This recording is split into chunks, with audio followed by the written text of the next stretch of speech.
Cruz, déjame más allá del caso Ayotzinapa, preguntarte también sobre otro caso. ¿Tú crees, y te lo pregunto porque eres el autor de García Luna, El Señor de la Muerte, este libro que sigue circulando en librerías en nuestro país y creo que es importante escuchar tu opinión? La guerra contra las drogas de Felipe Calderón terminará siendo juzgada, junto con el protagonista, obviamente, Felipe Calderón, en la Corte Penal Internacional. Te lo pregunto porque estoy leyendo algo muy interesante. Lo firma Jacobo Dayan, especialista en Derecho Penal Internacional, Justicia Transicional y Derechos Humanos. Es investigador, activista, columnista y consultor tanto en México como en el extranjero, y lo publica en Animal Político, con las reservas que eso signifique. La guerra contra las drogas a la Corte Penal Internacional. Dice: la Fiscalía de la Corte Penal Internacional anunció hace unos días, después de 3 años de examen preliminar de la situación en Filipinas, que existe una base razonable para pensar que se ha cometido crímenes contra la humanidad y que por ello deciden abrir una investigación. Los crímenes investigados están relacionados a la campaña de guerra contra las drogas emprendida por el gobierno filipino de Rodrigo Duterte. Desde julio de 2016, miles de personas han sido asesinadas por su supuesta participación en la venta o consumo de drogas. Algunos de estos asesinatos han ocurrido en enfrentamientos entre grupos relacionados con las drogas y otros como ejecuciones extrajudiciales en las operaciones antinarcóticos como una política de Estado. Imposible leer las conclusiones de la Corte Penal Internacional y no pensar en el caso mexicano, donde la narrativa oficial y los hechos apuntan exactamente en la misma dirección. En ambos casos, Filipinas y México, se trata de ataques generalizados y sistemáticos contra la población civil como parte de una política y con absoluta impunidad. Los jueces de la Corte Penal Internacional afirmaron que los miles de asesinatos en Filipinas en la llamada guerra contra las drogas no se tratan de una legítima aplicación de la ley ni que se trate de excesos, sino que constituyen crímenes contra la humanidad. La Corte Penal Internacional investiga y sanciona a los máximos responsables y opera de manera complementaria a la justicia local, es decir, solo tiene competencia cuando la justicia nacional no puede o no quiere operar.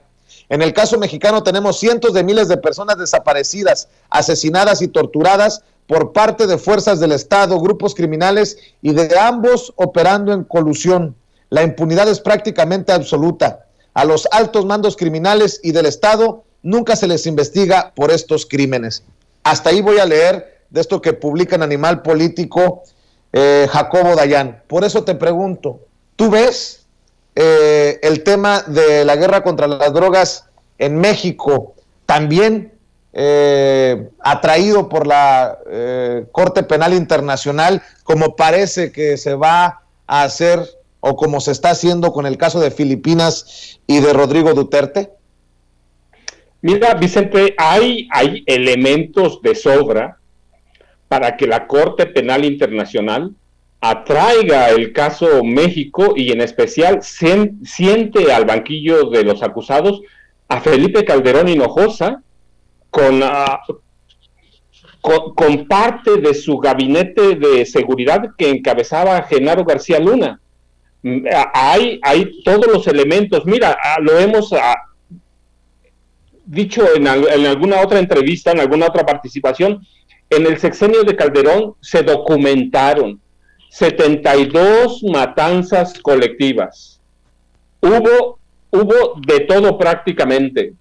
Hubo violación a los derechos humanos, desapariciones, crímenes de lesa humanidad en los que Calderón está involucrado, como presidente lo sabía, debió haberlo sabido, ¿sí? No se le escapaba, él no puede pasar por ignorante, no puede pasar, mira, diríamos en México, no puede pasar como un pendejo porque no lo era, son crímenes que deben mover a la indignidad, ¿sí? Que deben indignarnos todavía. 72 masacres, y hay cualquier cantidad de crímenes, pero mira, recuerda un pasaje que vimos alguna vez.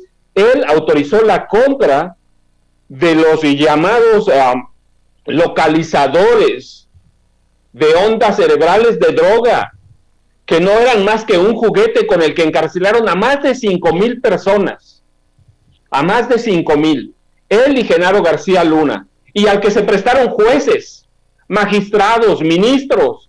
Sí, hay elementos, no son sospechas, hay elementos para enjuiciarlo en la Corte Penal Internacional. Calderón es un tipo que debe pagar por los crímenes de guerra que cometió, porque él declaró la guerra, él la declaró. ¿Y la declaró para qué? Justamente para actuar como eso, impunemente, actuaron con impunidad, actuaron con todo.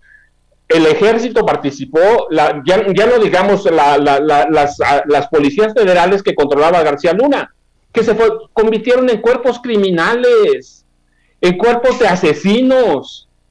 Hay todos los elementos para llevar el caso, que ya está uno allá, hay elementos para enjuiciarlo y para encarcelarlo. Calderón debe pagar por todo el daño que le hizo a este país cuando, llegando a la presidencia, declara la guerra contra el narcotráfico en Michoacán, aunque después lo ha negado,